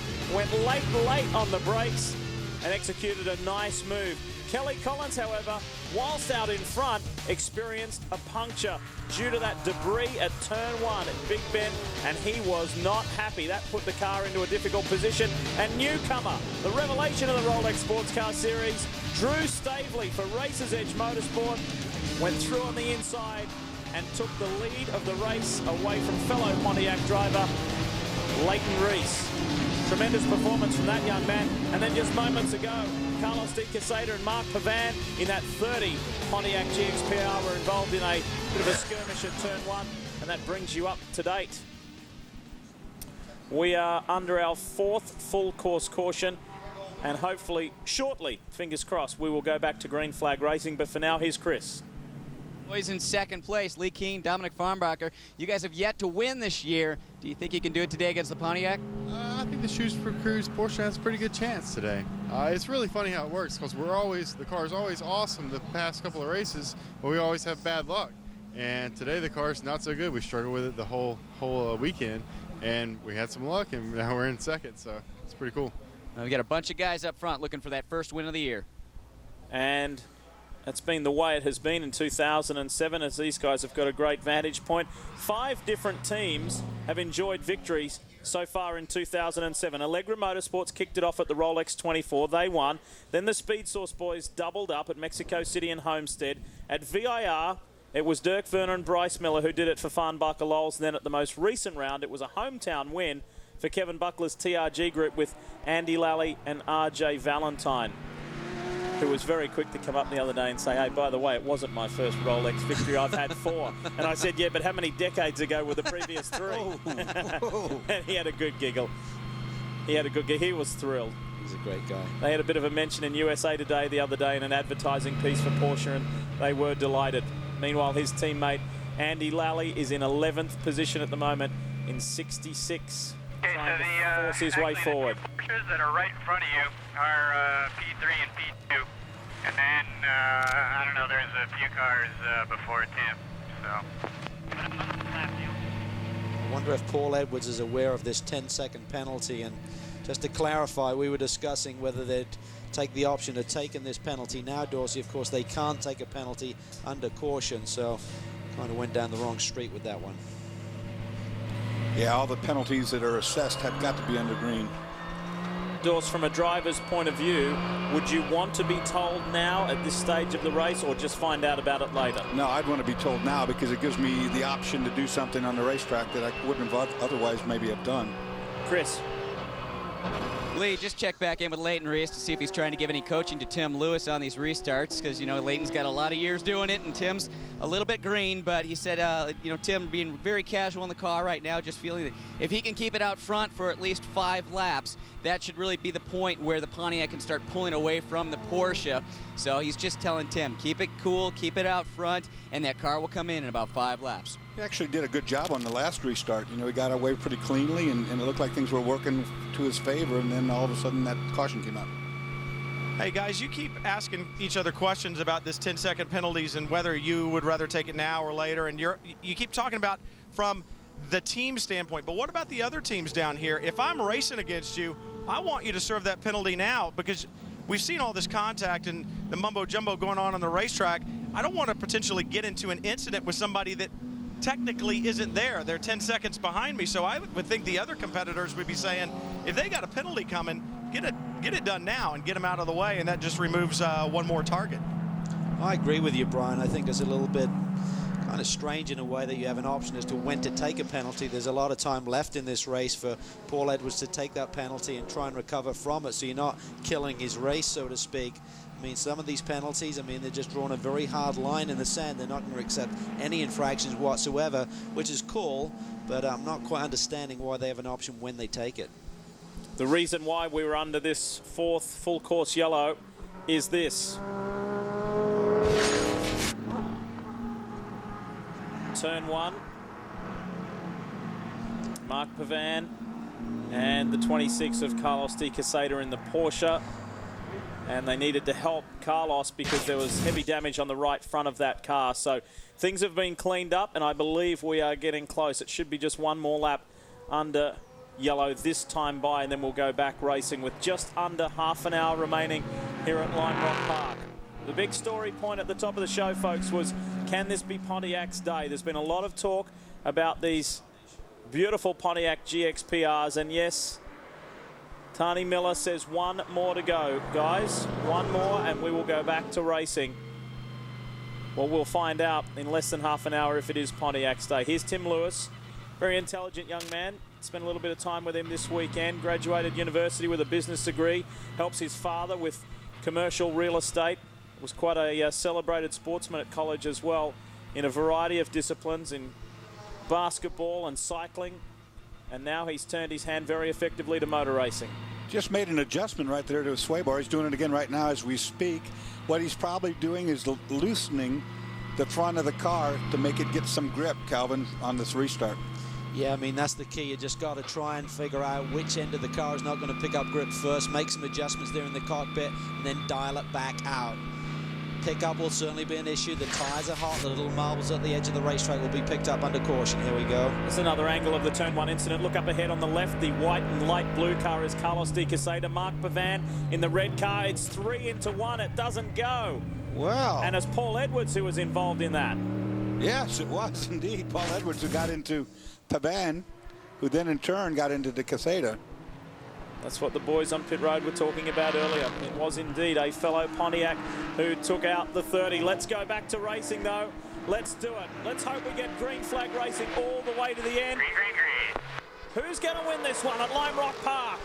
Sylvain Tremblay, very aggressive to try and get back on the lead lap. He's the second car in line, trying to get by Tim Lewis Jr. He has to be aggressive. He has to make that move as early as he can, but we've seen that Mazda struggle in the hands of Nick Ham early in the run.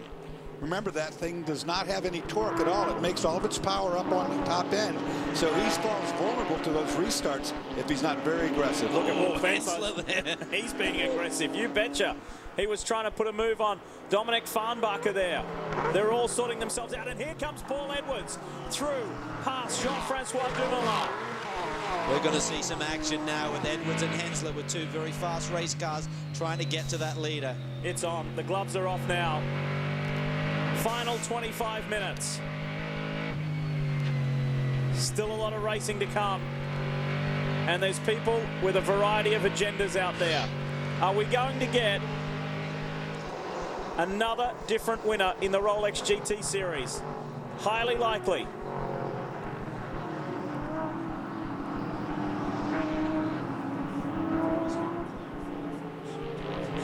Well, we're hearing this is not going to go well at all. That the 07, Paul Edwards, is going to get a penalty for avoidable contact going into turn 1. We just saw the replay. They're going to pull him in on a stop and go, and he is not going to be happy. We're also hearing that 10-second penalty that we've been discussing for about the last 30 minutes may not be an issue at all. So a little bit of confusion down there on pit lane right now. Chris? Cal, I'm as confused as you are, but what I'm getting down here on pit lane, the team thinks they have a 10-second penalty because a crew member did not have eye protection on. Paul Edwards just got a drive-through penalty for contact on the racetrack. Here he comes, Chris, too. He's coming in. Yep, and officials on pit lane are saying that he is going to get that 10-second penalty at the end of the race. However, race control is saying that he isn't. So we have no idea what's going on down here. Shall we flip a coin?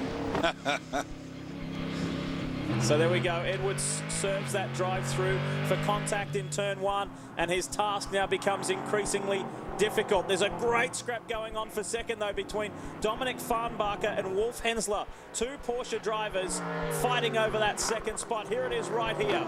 Paul Edwards needs a yellow for this to come to him, I believe. It's just so short amount of time left. Well, we talked about it, 26 seconds to pull the car down pit lane. By that, we mean that's the difference in time from staying out to driving down the pit lane at 45 miles an hour. And that's roughly a half a lap, Cal. It's a big chunk here at Lime Rock, that is for sure. Let's give a big pat on the back, too, to the Team Salem Corvette of Will Nonamaker. That car is in the top 5, and again proving that this circuit is kind to the muscle cars. Pontiac leading. Nonamaker is in 5th place, and that would be a season best if Will can keep the Team Salem machine right there. Last time we saw Dominic Farnbacher was at VIR, and he was beating himself up after he ran off the track. It caused damage to the front end of the car. It ripped the radiator out. And I spoke to Greg Lowell, the team principal, this morning, and he said, you know what, it wasn't quite as you saw it. Hensler on the inside. Does he go all the way at West Bend? No. And he said there's some dirt flicked up on the circuit, just like that, on the previous corner. And that, whoa, that was tight. Farnbacher loose in the dirt. Hensler tried to get it to the inside. Farnbacher closes the door. He's feeling the pressure, isn't he? He's feeling the pressure from Wolf. That's 2 mistakes in 1 lap that he just got away with. Remember, these 2 boys are teammates over in the American Le Mans Series with Tafel Racing, not in the same car, but run together underneath the same tent, so they know each other well. And you know that a young German driver like Dominic Farnbacher has looked up to Wolf Hensler for many years. He is a super Porsche driver, Hensler, so this is a big feather in Dominic Farnbacher's cap. Chris? Well, it looks like the 85 car is going to get another penalty here, and this is totally confusing down here, guys. The team was just told that they're going to get a penalty, probably have to come back to pit lane because of a jump start 2 restarts ago. Oh. They're just hearing about this now, and they're completely blown away because they would have served it before and then had that last caution to try and catch back up, but they're just hearing about this now. And that was Greg Lowell there negotiating with the race official Lee Keane, justifying his standpoint. And there's lots of head shaking and head scratching going on down there. I totally agree that that's totally unfair to assess a penalty that's this late in the race. There's no time to recover from such a penalty when it's been given like this. What have they been doing, talking about it for 2 hours or something? I know, there really needs to be a limit on how far after an infraction you can make that call, it seems to me, within a series. But look at Hensler now, slides it to the inside. Door is closed once again. The problem for these guys is they got lap cars right in front of them. Tim Lewis is streaking away. Lewis now enjoys almost a 4-second lead with just 21 minutes remaining. They crest the uphill again, get slightly airborne. This is good hard racing. It's the Stevenson Corvette in there with Dominic Cicero behind the wheel, and while he is a lapped car, he's still in the top 10. This isn't over by any means. I've never seen an argument won with an official yet, though, Calvin. No. Normally win those ones, but this is critical for these boys, Hensler and Farnbacher. Farnbacher may not be aware yet that there may be a penalty. Yeah, I'm sure they're going to try and clarify that situation first. But Hensler knows he has a fast car. He's been on the pole 2 years in a row. Last year it was taken away from him, but he's had a fast car. And he wants a better result than a podium finish. And look who's coming. The green mirrors of Dirk Werner is in the background. He is trying to work his way up onto this tail. Is that Andy Lally there in the 66? Andy is not on the lead lap. He is in 11th position. We ride with Dirk Werner. Let's have a listen.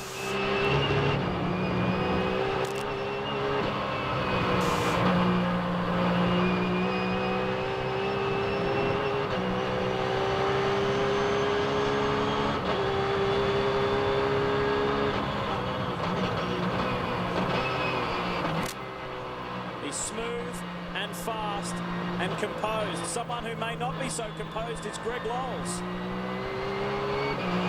Chris?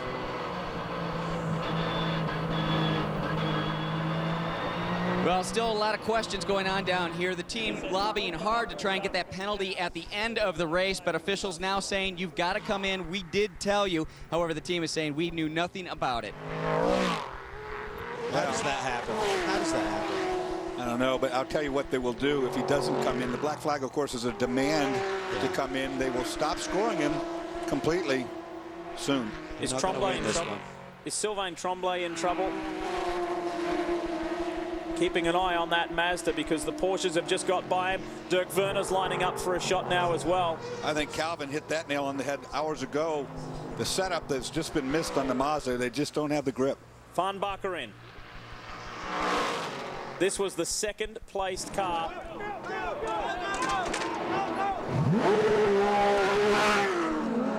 Serving the stop and go. I don't know why he shut it off there, Cal. No, there may have been some miscommunication there in terms of how long the penalty was going to be.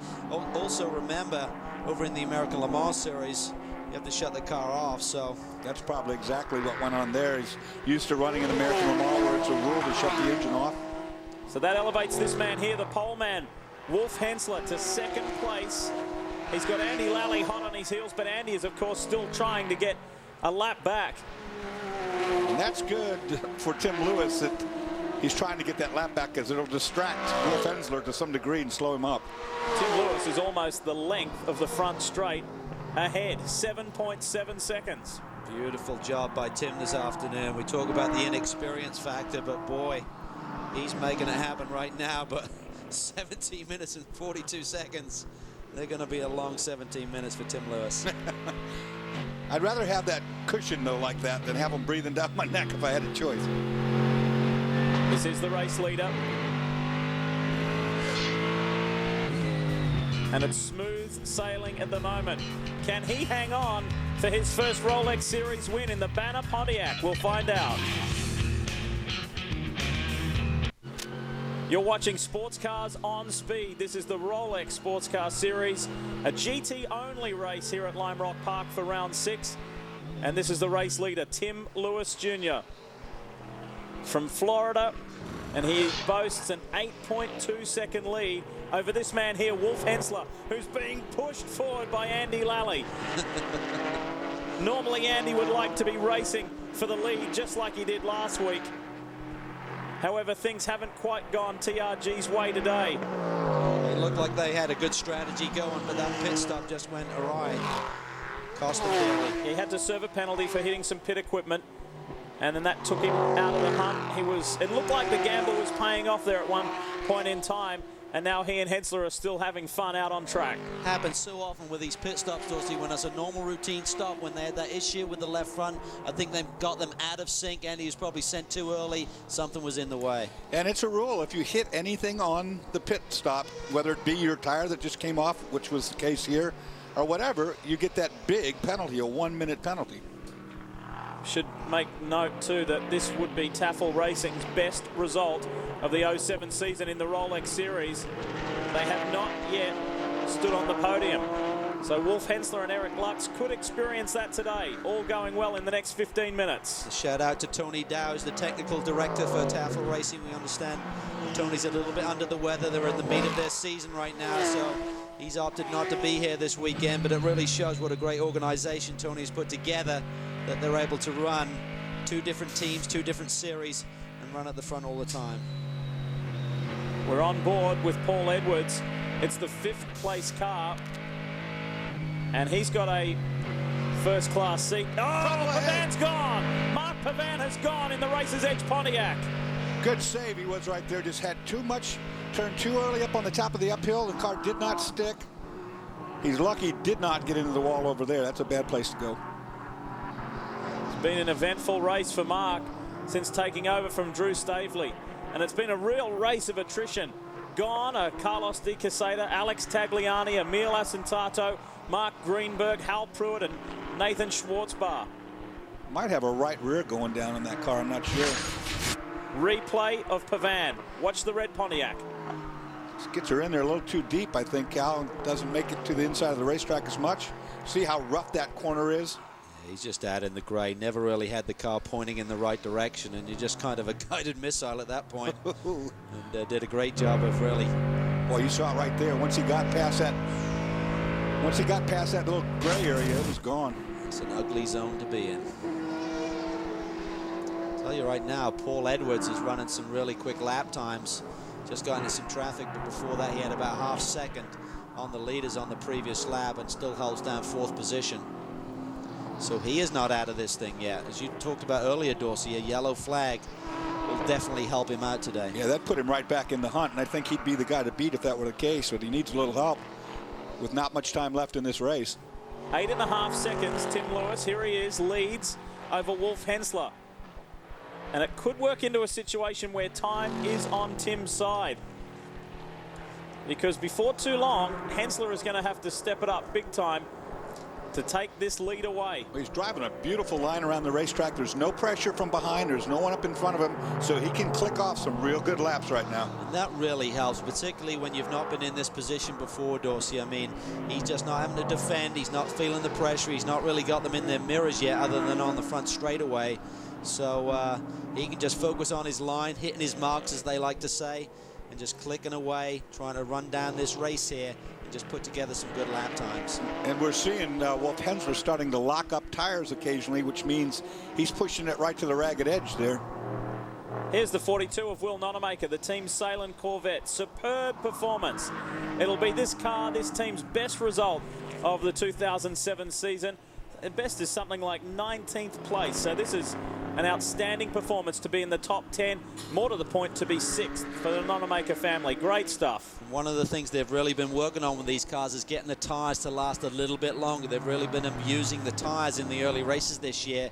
They don't have the budget to go testing, so they're really doing their testing on race weekends, but really feel they're starting to get to the bottom of the issues. They're starting to make the car more balanced and stronger at the end. Joe Salem qualified and started the car, and Will Nonamaker will take it to the end. They're a foundation team in the Rolex Sports Car Series, and Coney Challenge, the Nonamaker family from Ohio, have been around for years, and this will be a really inspiring run for them. Dominic Farnbacher there on screen trying to make his way back. So too Pat Long.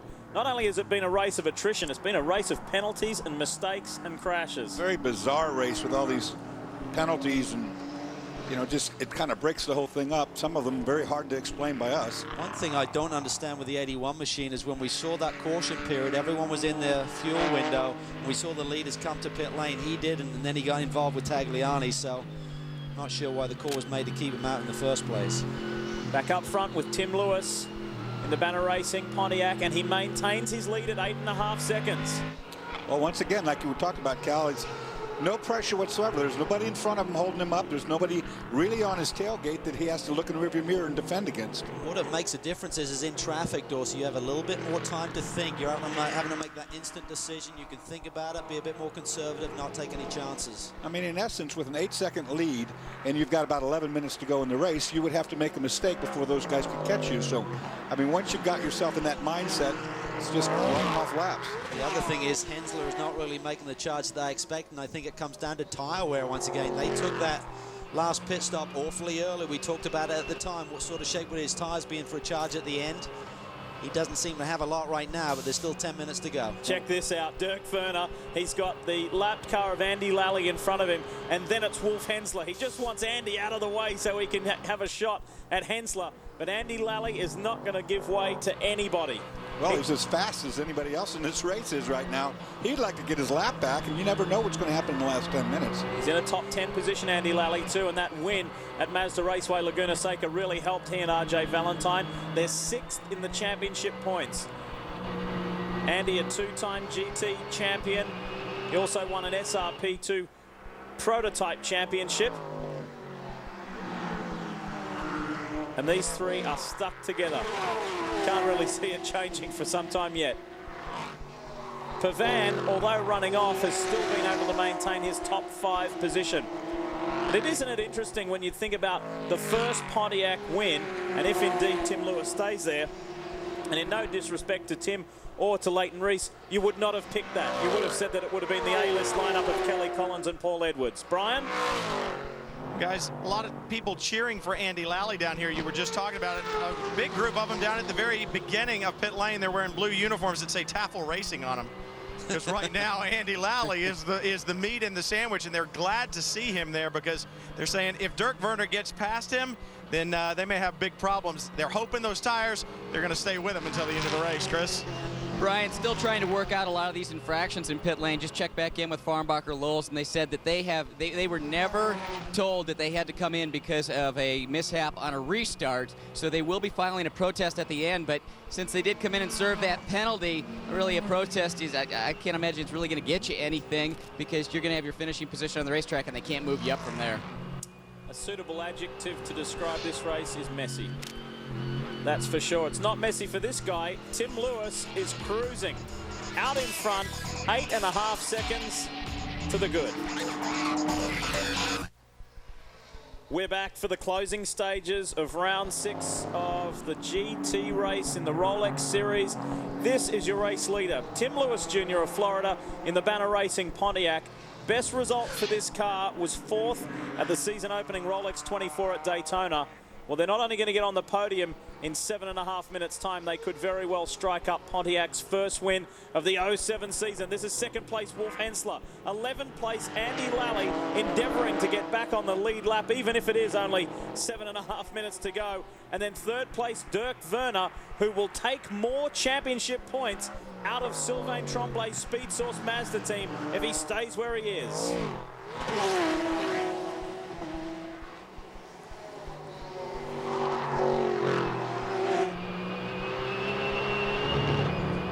I expected Dirk Werner to maybe make a bit more of a charge here. Seems like the Porsches, Dorsey, just don't seem to quite have the ultimate pace here today to really make the sort of moves we would expect. Now they really don't, because you got 3 of the best Porsche drivers. Here's a move right now. Andy Lally's going to be passed. Chris? Well, guys, I think this kind of comes back to what Leighton Reese was saying is, you know, Tim, if you can get out there and run 5-6 laps, you're going to start pulling away because that's the point in time when the Pontiac starts pulling away from the Porsches. You know, talking to Leighton, it's pretty amazing, this young rookie. I think we all thought that it would be Kelly Collins, Paul Edwards getting the first win for the GXPR. But Leighton said, you know, he does have a lot of time in race cars. It's just all been in historic cars, so nobody has really seen him. So this is the first time he's really in the limelight in front of the cameras. And boy, he's just not missing a beat. And Wolf Hensler is suddenly exposed with Andy Lally out of the way. Here comes Dirk Werner, and Paul Edwards is in the background as well. It is on with the last 6 minutes to go. The podium has not yet been determined. Paul Edwards is flying. He has had about a ½ second advantage over those Porsches up in front of him. Does he have enough time to make it happen and get on the podium? He and Andy Lally were teammates at TRG last year. Will Andy do him any favours? And Werner on the inside of Hensler has not wasted any time and immediately storms his way into 2nd place. And that's what Paul Edwards needs, those 2 guys to do battle, because it's bringing him right up in there. This is big. This has championship implications because the Speed Source Mazda is back in 11th place. This is a big day for Dirk Werner and Farnbacher Lowles. Just as we were expecting him to make some moves and saying maybe he doesn't have the car, boy, the fire has been lit underneath Dirk Werner. Replay of the move. Inside at Big Bend. Very nicely, cleanly done. Saw how he held out to the very last minute and then popped in there so it couldn't be defended against. Credit to Wolf too, though. He gave him some racing room. That was good, clean, professional driving. Good hard racing. Here he comes, taking the draft. Wolf sees him jinxed in the middle of the road, takes him in deep, pinches him a little bit, but gives him racing room. That is the key.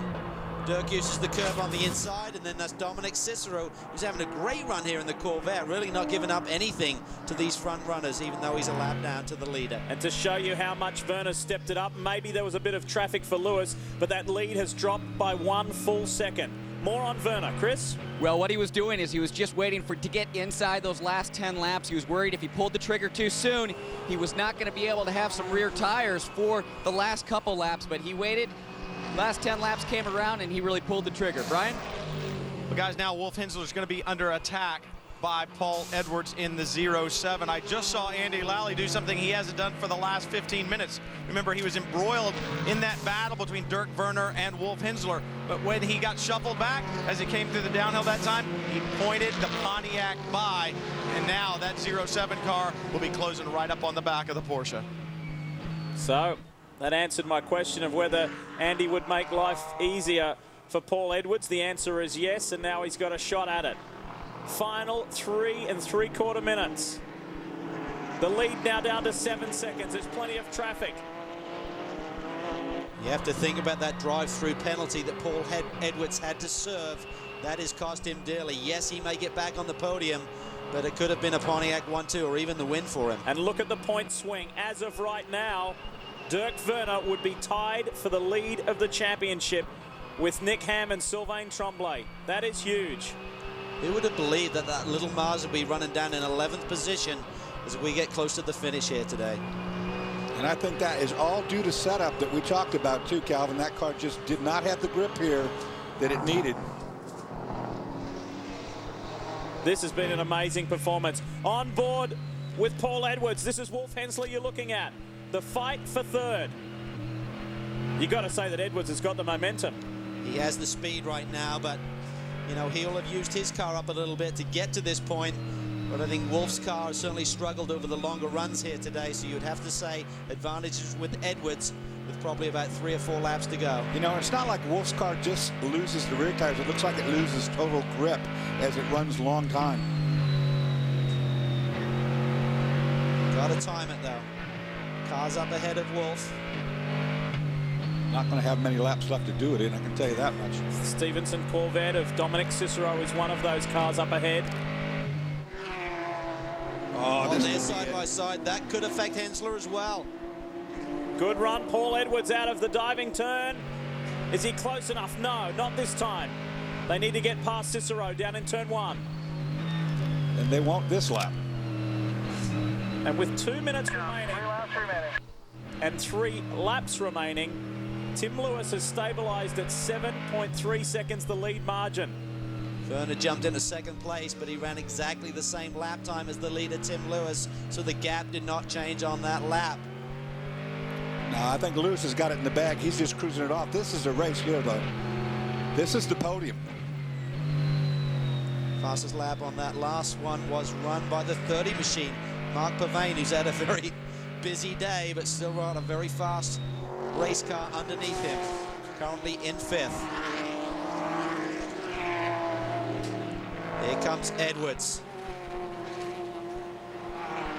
They would dearly love to have both banner Pontiacs on the podium. Final 2 laps. Pontiac won the last race of the 2006 season at Miller Motorsports Park with Andy Lally and Mark Bunting. And their wait has been somewhat prolonged. They've been frustrated. They wanted to win earlier this year. Well, the time has come. 1.5 laps to go before Tim Lewis Jr. becomes a first-time Rolex Sports Car Series winner. Dominic Cicero up ahead. Is he going to be a factor in this final podium position by getting in the way of this race right now? Right now is a little bit of a gap, but look at the leader. What a great job this young man has done today. 1 to go for the 24-year-old from Florida. And look at the clock. If he had slowed up just a little bit, he could have been done. 1 more to go for Tim Lewis and Leighton Reese, the team principal at Banner Racing. And this is not over yet either. 1 more to go. You know Paul Edwards is going to be hungry, and I think Dorsey, knowing that the other sister machine is out front, will make even more incentive for Paul Edwards to get that final podium spot. Where's he going to go for it, Dors? He doesn't have many chances. It looks like the Porsche is actually pretty good up through this area. He gets off the corner better. You see Paul's able to get into the corner with more speed, but Wolf gets to the throttle first. As they take the uphill, Tim Lewis Jr. at this stage would be on the downhill. He is. He comes through the final turn, and it marks Pontiac's first victory for the GXPR. And it's Leighton Reese and Tim Lewis who are victorious at Lime Rock Park. How about that? Super performance for the 06. Dirk Werner ties for the championship lead and claims second, and Wolf Hensler in the drag race to the line beats Paul Edwards there for the final step on the podium. But what about the moment for this young man? That is fantastic. There's nothing like the first one, Dorsey. Boy, isn't that the truth? And out of nowhere comes Tim Lewis Jr. with the big win. His folks down in Florida will be thrilled. He works very closely with his father. What a moment. What a moment for those guys. It's a multi-tiered effort from GM to Pratt & Miller to Leighton Reese's Banner Group. And finally, the teamwork has paid off. Well done. Welcome back, folks. We are wrapping up the Lime Rock GT Classic Round 6 of the Rolex GT Series, and Chris Neville standing by with our 5th different winning combination from 6 races. GTO was so dominant here last year, and the GXPR finally breaks through, get its first win of the year. Tim, what was it like? You saw that there were problems with the Kelly Collins, Paul Edwards car. You had to take over and try and get that in win. What was it like being a rookie? Oh, man, it was amazing. You know, I'm just so happy to get the first win for Leighton and the team. The crew did an awesome job setting the car up, and really that last half hour seemed like 2 hours in the car, man. I was sweating. It was crazy. And Leighton, we talked a lot at the end of the broadcast that this was Tim's first win. It's also your first Rolex win as a driver and a team owner. Oh, man, I was so nervous, you know, the last 4 laps or 10 laps or whatever. You know, I'm so callous to having victory snatched from us in tons of series. But, you know, we're just perseverance. We've stayed at it for years and years, and little champagne today. Banner Racing finally breaks through. Brian? Down at Farnbacher Lowell's, Dirk Werner, Bryce Miller celebrating another podium. This is the 4th podium of the year. Bryce, early in the race, just seemed to be a battle out there. People beating on each other. How wild was it? Yeah, there was a lot of door-to-door contact, and the few caution periods I think ended up really working towards our favor, and I was able to kind of get my my heartbeat back down, and it was really tough conditions out there, lots of heat, and that was really the biggest thing, is managing body heat. So we feel really good today though, and Farnbacher Lowell's just gave us such a great car again, and I just gave it everything I had. Well, you shaved today. After the race win, you told me you guys weren't going to shave on race weekends. Dirk, you didn't. At the end there, how hard was it to manage tires and still have something to do battle with Wolf Hensler with? Yeah, it was pretty hard. I mean, I saw that Andy was fighting Wolf pretty hard, and so I decided just to hold back a little bit. And when Horst said to me, it's only 8 laps to go, I decided now I will take my advantage if I have one. And I could get both in this corner, the first after start-finish. And I said before the race, this would be the first corner you can overtake a car who's only a half a second slow. So thanks to the team, they did a great job again, 4th podium in a row. Thank you. Great job, guys. Great job for this team. Dirk Werner now tied for the championship points lead. Great news for Farnbacher Lowell's, but remember, they're still thinking about Sean McQuaid. Bryce Miller, Dirk Werner, aren't they proving to be a wonderful combination? Very productive. But the win, it's all about Pontiac. Reese and Lewis, first-time winners in the Rolex Series. And Wolf Hensler and Eric Lux, they get their personal best performance of the 07 season. A lot to take away from today. Boy, it was crash fest. There was controversy. Lots to talk about as we look forward to the next round at Watkins Glen. That's coming up in just 2 weeks' time. A quick break, more as we wrap it up from Lime Rock. Stick around.